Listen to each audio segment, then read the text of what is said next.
Hey, how's it going? A few weeks back, I did a series of videos that focused on getting to know the notes on the fretboard in a very real and identifiable and instant way. And I was thinking about the book that had just come out around that time too. Some of you may have a copy of Make Theory Make Sense, which is all about getting the aspects of theory to work for you on the guitar if you're struggling with it. And the fact that the general reason for that disconnect is usually because we don't know the notes on the fretboard well enough to make theory work for us. So I'm reflecting on this, and I thought back to exercise 1 from that book, which had us playing a very simple exercise up a single string using a scale. In that particular case, it was the C major scale. For anyone watching this who may have missed on that video series, basically a quick little recap of that would be taking the C major scale and playing it in groups of 3s up any string. So let's say we'll do it on the B string. B is one of the notes in the C major scale, and it would involve going B, C, D, C, D, E, D, E, F, and basically following the structure of the scale in a linear way as opposed to going across.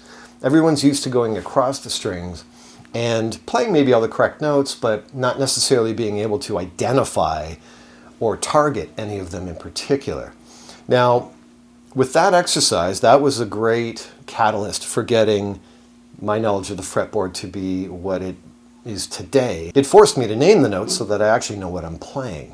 So what I'm suggesting in this video, if you've been working on that exercise already, awesome. Here's something you can do to add a creative element into it.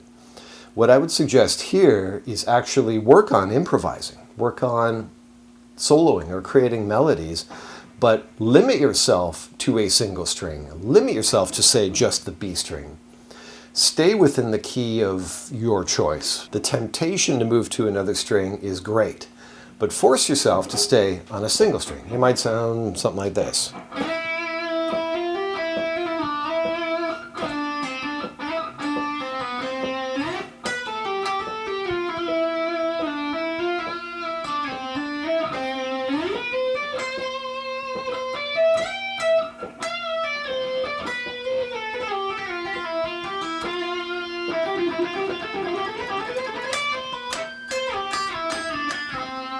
Just as an example, right?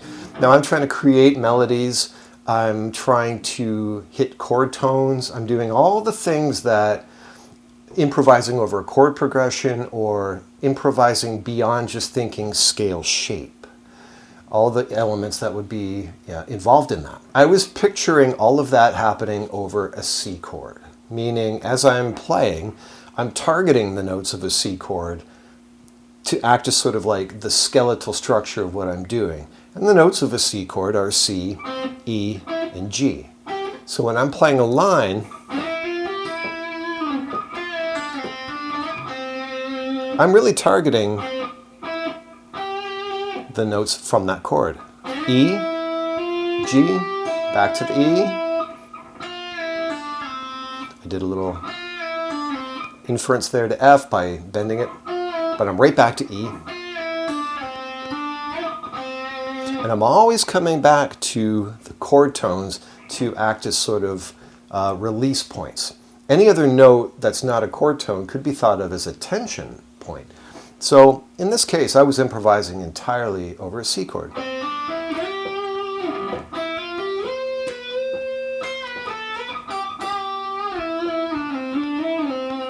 I'm just trying to create melodies using it. If you want to take it a step further, you could create maybe a 2-chord vamp or a chord progression and try to target the notes of the 2 chords on a single string, landing on the new chord tone at the right time. For example, let's say we went C major to, let's do F, just let's say. So a C to F sort of progression. That might go something like this.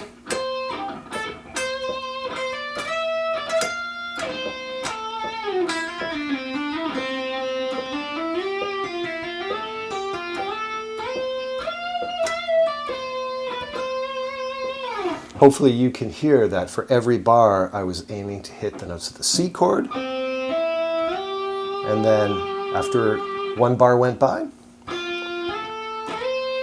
I'm targeting the F, A, and C of the F chord. All of this to say that you can take the initial exercise in that book. Again, it was Make Theory, Make Sense on Guitar, available on Amazon, linked below. Taking the initial exercise, which literally was just this.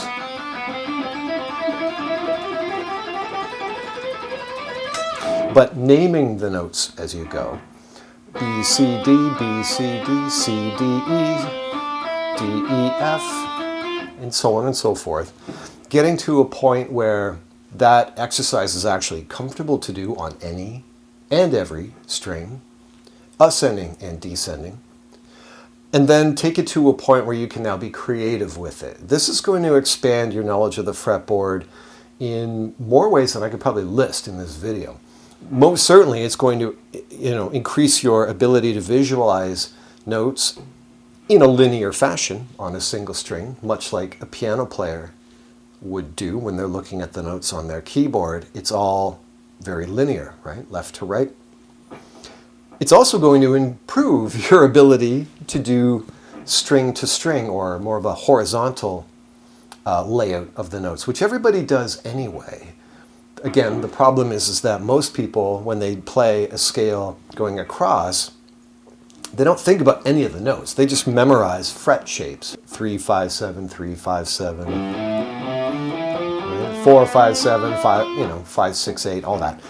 At no point are they actually naming any of the notes. You're not obliged to. You're just playing all of the notes of the scale. But as you can see from that little exercise, on a single string, to actually match the notes of the chord, you need to know what notes are in the chord and where they are on the guitar. Not within 3 minutes, right away. So that's why this whole single string exercise, whether it's from the book or the creative extension I just described, that's where this becomes super valuable, to actually making sure that what you play works with the music underneath you. That's the whole point. Right? A lot of players just run their fingers. They feel safe, comfortable in the knowledge that they're playing the right shape, but they're not necessarily targeting the best notes that they could. And that's kind of the whole reason why I did that whole series and why that book came to be in the first place. So take this, run with this idea, do it on every string. You can pick the key, you can pick the scale. It's up to you. I'm just using the C major scale as a jump off point here, but I'd be very curious to see what you have discovered in doing this, and I would love to hear your comments in the comment section, and watch for another video coming soon.